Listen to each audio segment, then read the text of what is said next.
Hello guys, Assalamualaikum. Myself Nabia Tasin and welcome to my another vlog.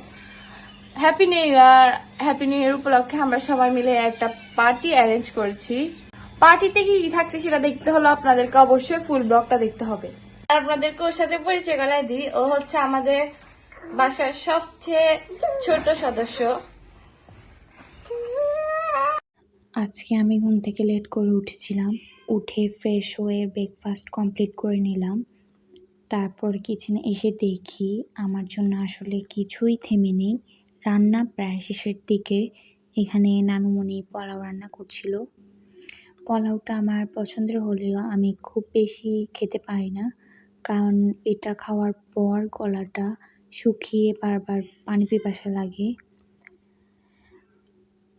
আর পাশের চুলায় আমার খালামণি রোস্ট রান্না করছিল। রোস্টের কালারটা জাস্ট ওয়াও! রোস্ট আমার মোস্ট ফেভারিট। আর আমার মাম্মি এখানে ঢাকনা দিয়ে ডেকে চুলার আগুনটা কমিয়ে দিল। সবাই যেহেতু ব্যস্ত, তাই আমি শসা কাটতে বসে গেলাম। আমি দ্রুত শসা কাটার চেষ্টা করছিলাম। শসায় কিন্তু অনেক গুণগুণ আছে। শসা কাটতে কাটতে আপনাদেরকে ফ্রিতে একটা টিপস দিয়ে যাই।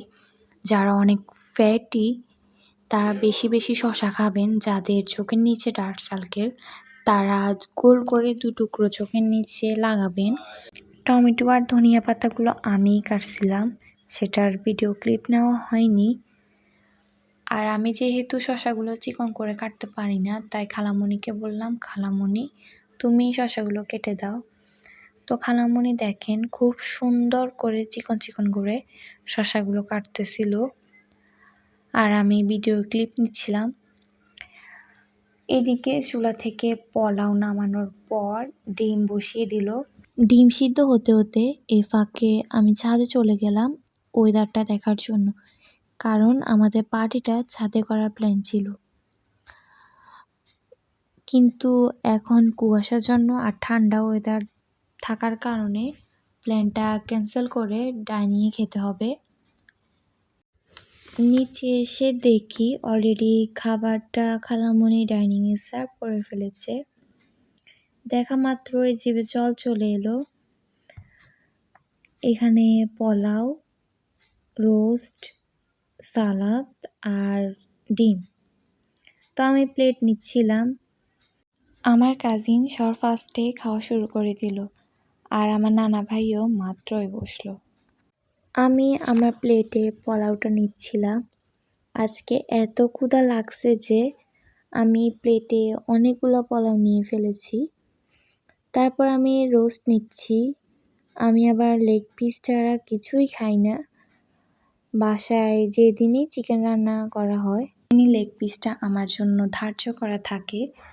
আমার আবার রোস্টের ঝোল খুব পছন্দ। তারপর আমি আমার প্লেটে ডিম নিলাম আর একটু সালাদ নিব। সালাদ নেওয়া শেষে আমি আমার চেয়ারে এসে বসলাম। আরও হচ্ছে আমার কাজিন বড় ভাইয়া ভিডিওতে আসে না, তাই ও ক্যামেরা দেখে পালিয়ে যাচ্ছিল। আর এদিকে আমি খাবার খেয়ে মাম্মির দিকে তাকাচ্ছিলাম। রান্নাটা এত মজা হয়েছে যা বলার বাহিরে।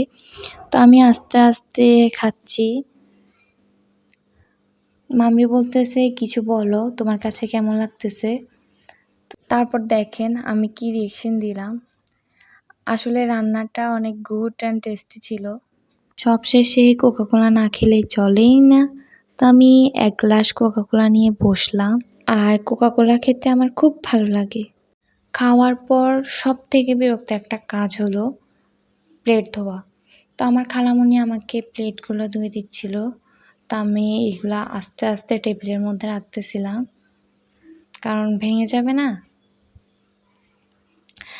তো রাখা শেষ করে আমি বাইরে চলে গেলাম। বিকেলের দিকে সবার পিৎজা খেতে ইচ্ছে করছিল, তাই আমার মাম্মি আর আন্টি মিলে পিৎজা আনতে চলে গেল। আমাদের এখানে পিৎজা ভাটটা নতুন ওপেনিং হয়েছিল, তাই সবাই মিলে চিন্তা করলাম যে পিৎজা ভাট থেকে পিৎজা আনি। তারপর দেখেন পিৎজাটা looking for good and yummy. By the way, pizza বারকে অনেক অনেক থ্যাঙ্কস যে তারা ফেনীতে নতুন ব্রাঞ্চ ওপেনিং করেছে বলেই এত মজার একটা পিৎজা টেস্ট করতে পেরেছি। যারা এখনও পিৎজা বার্গের পিৎজা টেস্ট করেননি তাদের বলবো আপনারা কিন্তু মিস করছেন। দেরি না করেই এখনই ট্রাই করে দেখতে পারেন। এদিকে আমাদের পিচ্চি তাফিজটা টেবিলে বসে দুষ্টুমি করছিল, আর আমি তো পিৎজাতেই ডুবে আছি। আজকের দিনটা সবাই মিলে সত্যিই অনেক ভালো কেটেছে। এমন দিন যেন প্রতিদিন আসে। তোহান কি জানি বলছিল, আমি ভুলে গেছি। আজকে ব্লগটা এখানেই শেষ করলাম। আমার ব্লগটা যদি ভালো লাগে অবশ্যই like, comment, share and subscribe করতে ভুলবেন না। তো সবাইকে আবার হ্যাপি নিউ ইয়ার, বাই।